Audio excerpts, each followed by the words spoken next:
Wow, man, The Acolyte. It was such a huge success. The second biggest show for Disney Plus. It was a phenomenal breakthrough. And yet it was cancelled. Oh dear. No, it wasn't a phenomenal breakthrough. It wasn't a huge success. Obviously, we're going to take a look at all of this and more. Please do hit subscribe if you're new here. And do hit subscribe if you're a returning viewer that is not yet subscribed. We're having great success with this kind of call to action. And I can't thank you enough. You know, we are growing this channel now. And it really does help out. So thank you. So if you want a down the line approach to movies, games, general news, a little bit of politics, please do hit that subscribe button. So, a lot of media. It's not just this either, by the way. But a lot of media is like, The Acolyte was cancelled despite being Disney Plus's second biggest TV show in 2024. And you're like, oh, okay. And again, you know, you have it here. This is on Deadline. This is the source of it all. But a lot of people are running with very sort of shilly type articles. Basically trying to paint The Acolyte as a huge success.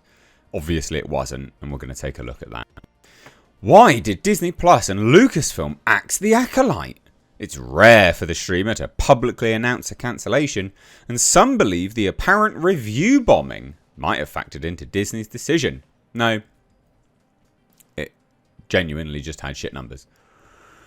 So the series, set during the High Republic era, featured a diverse cast. I love that that's what they keep going to. Who cares? And was criticised by many Star Wars fans for taking what they considered to be major liberties with the franchise's established set of rules.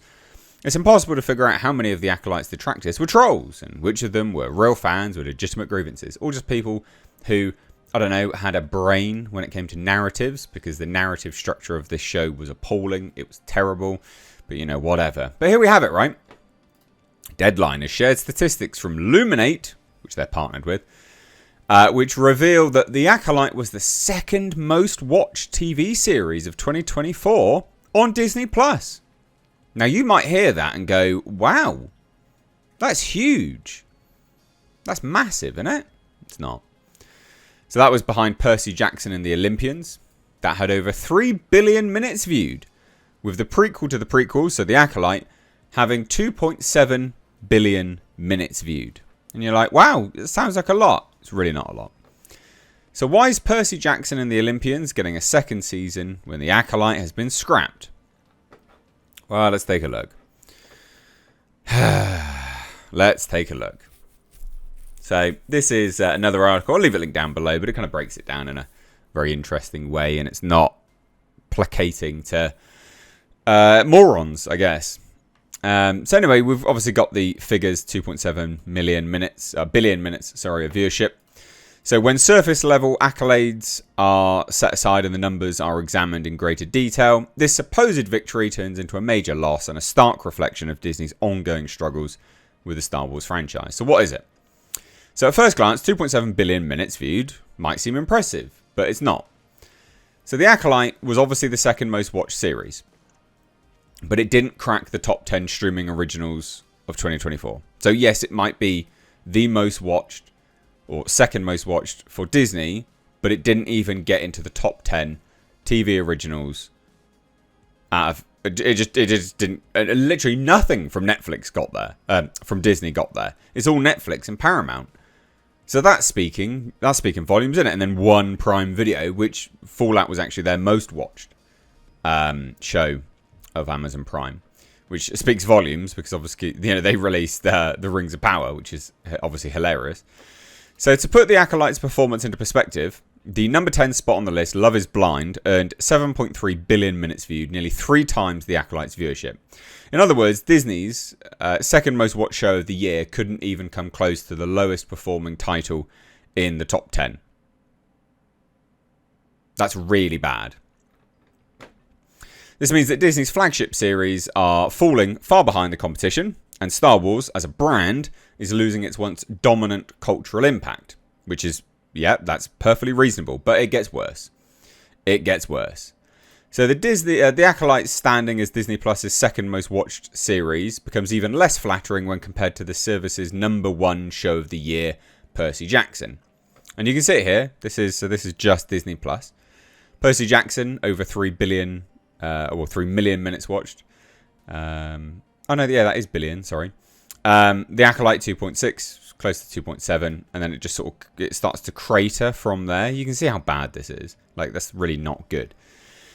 So, released on December 19th, Percy Jackson topped the Disney section of Luminate 2024 report, even though its premiere wasn't counted towards 2024 numbers. Even with the handicap, it still outperformed the Acolyte. So literally, the premiere is not even counted, that matters. That really does matter, and yet it still beats the Acolyte. And you can see it here, you know, episode by episode viewership trends just kept going down and down and down and down and down. Really, really bad. Really, really bad. You can see it here right at the end. Look how bad that is. Yeah, not good. Not good. Well, actually, it's all of it, sorry. You can just see how it goes down and down and down and down and down. So the series debuted with high numbers, a typical pattern for streaming shows, but instead of maintaining or building on that momentum, viewership dropped dramatically after the first episode, with only slight uptick for episodes 6 and 7, and then the finale, a point in most series where anticipation peaks, was instead the least watched episode of the entire series. So that's awful as well. The Acolyte's performance compared to other Disney Plus Star Wars shows, even worse, as you can see here.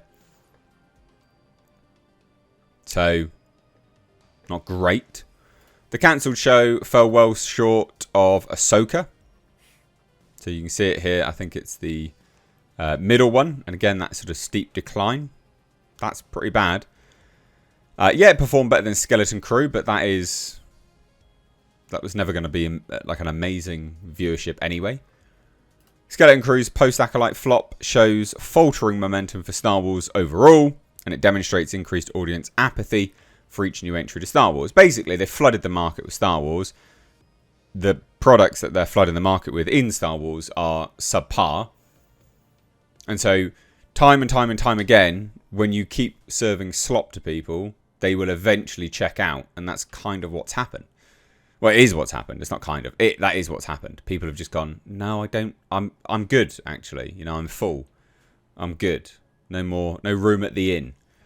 Occupado, as it were. So it's pretty bad. You know, this is terrible for Kathleen Kennedy. It's terrible for Leslie the Forehead Headland.